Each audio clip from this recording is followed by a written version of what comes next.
earlier videos on CNS to understand the hyperpolarization and the anxiolytics effects, and then if you come to alcohol's anesthetics video, it will be very good for you.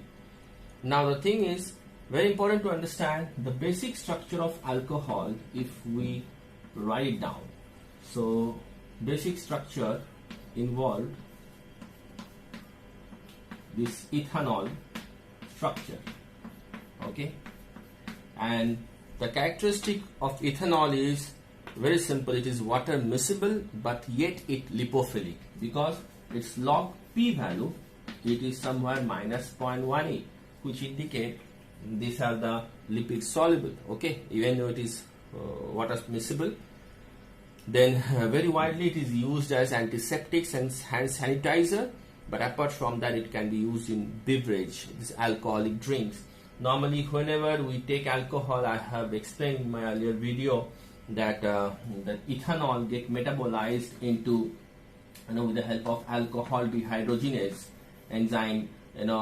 See, the moment it is oxidized, and oxidation of ethanol always means metabolism of ethanol always follows zero order, okay, and with the help of alcohol dehydrogenase it create an acetaldehyde, which is create vomiting or emesis in human being, and that's why it has to be metabolized to acetic acid, okay, and with the help of aldehyde dehydrogenase, okay, and this acetic acid then it can move out from the body by liberating carbon dioxide and water, okay.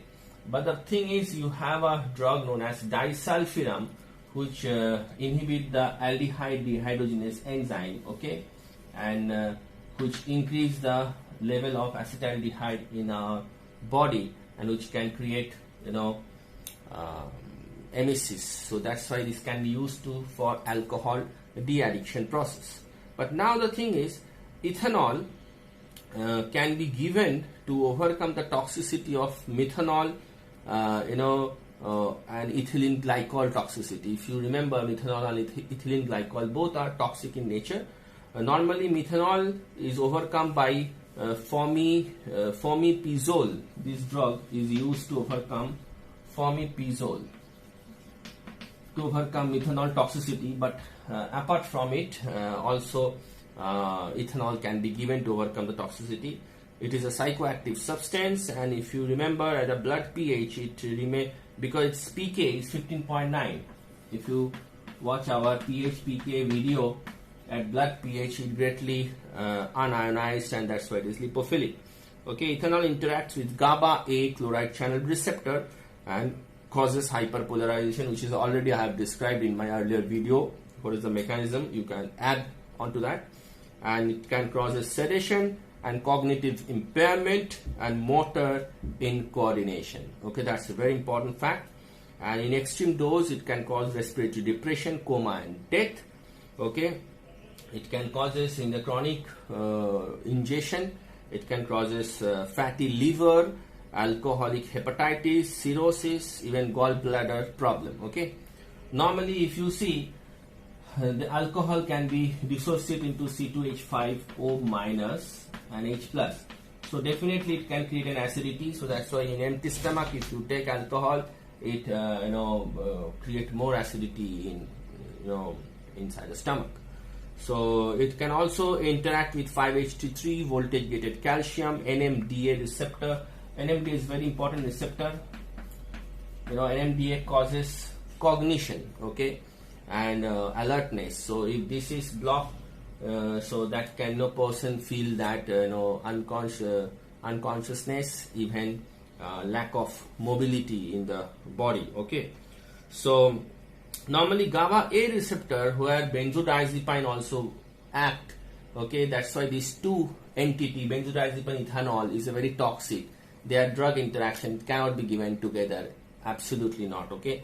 And when the benzodiazepine is having toxicity in our body, we choose to give flumazenil as an benzodiazepine antagonist, okay, to overcome the toxicity. Where barbituric toxicity, the barbituric acid, which I have already explained, it can be overcome by the alkaline urine, okay, because barbituric acid is an acid in the base become ionized, and it prevent its back diffusion, that is called reabsorption process is inhibited because it is become ionized, okay, hydrophilic, less lipophilic, and that's why it tend to go out from the body. Then alcohol also stimulate in our brain mesolimbic dopaminergic system. If you remember our earlier video on CNS, we have described mesolimbic, that is reward pathway. It interact with ventral tegmental area, especially nucleus accumbens. Okay, that is the major nucleus for reward pathway. Okay, now with the basis of these alcoholic features, the pharmacist, okay, or the researchist has developed the general anesthetics agents. So let us discuss that. And of course, if you see C2H5O minus, the dissociation capacity of if you remember our GABA A chloride channel receptor video, the chloride ion influx can bring hyperpolarization. So definitely there will be a link of minus ion for bringing hyperpolarization of GABA receptor, and that's why alcohol produces anesthesia as a effect. Okay, so now coming to the next part.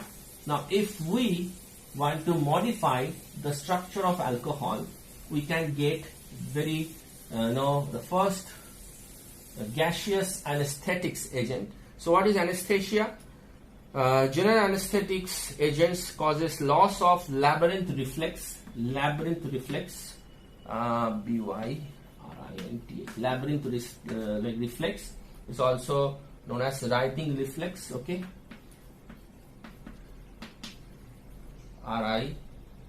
RIGHTING. Yes, so this reflex is lost, okay, because of anesthesia. So how to form the general anesthetics agents, the gaseous anesthetics agents, okay, from the alcohol structure? Let us see. Okay, we have this important three structure. Now if you remember the alcohol structure, over here all hydrogen and over here is hydroxy group. Okay, now in this case I'll just go for 3 fluorine over here, and fluorine 1 hydrogen, and OCHF2. This become the drug desflurane, which is currently used as anesthetics agents to for the operation. Okay, operation theaters operation. And normally we also use pre-anesthetic medication that I'll be explaining you in epilepsy. Okay, desflurane. Then you can modify this 3 fluorine intact, and over here 1 chlorine and hydrogen, and then OCF2.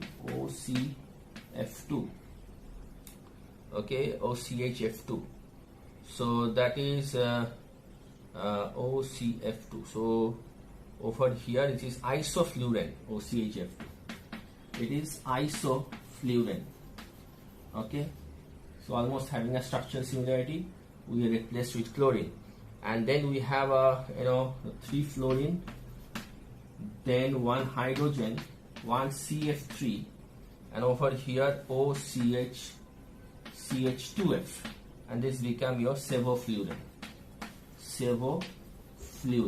So now if we insert chlorine, it increases the lipophilicity, and if you insert much fluorine, it increases the hydrophilicity. Okay, now let us discuss the mechanism of action of general anesthetics agents, especially gaseous anesthetics agents. Okay, whenever we give in a gas form the anesthetics agents to a patient,